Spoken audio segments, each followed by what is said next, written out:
poursuivre le cycle de la victimisation. C'est un appel à reconnaître la vérité indéniable et à redresser les torts qui sont restés impunis pendant bien trop longtemps et qui continuent à prospérer actuellement. 56 chefs de gouvernement, dont le Premier ministre britannique, se sont réunis lors d'un sommet à Samoa en octobre et ont discuté des demandes de réparation. La ministre ghanéenne des Affaires étrangères, Shirley Ayorkor Botchewe, a été nommée secrétaire générale du Commonwealth.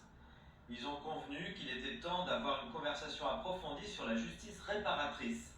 Mais le Premier ministre britannique, Keir Starmer, a clairement indiqué que son pays ne paierait pas de réparation. Je suis déçu, mais je ne suis pas surpris. Ils l'ont dit et répété. Et bien sûr, nous ne nous attendons pas à ce qu'ils acceptent comme ça. Mais je pense qu'ils doivent comprendre qu'il s'agit de faire les comptes. Les militants pour les réparations affirment qu'ils n'abandonneront pas leurs demandes.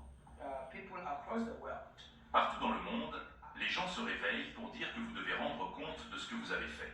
Et pourquoi pas? C'est vous qui nous prêchez la responsabilité personnelle et la nécessité de tenir chacun pour responsable des actes qu'il a pu commettre. Et pourtant, vous ne voulez pas être tenu pour responsable de ces crimes graves. Certains pays occidentaux, dont le Royaume-Uni, l'Allemagne et la France, ont reconnu les torts commis pendant l'ère coloniale. Mais des voix s'élèvent encore pour réclamer des excuses officielles pour le rôle qu'ils ont joué dans la traite transatlantique des esclaves. Les campagnes en faveur de compensation financière pour l'Afrique n'ont pas encore obtenu les résultats escomptés par le passé. Pourtant, les gouvernements et les activistes africains continueront à travailler ensemble pour s'assurer que leurs demandes soient satisfaites.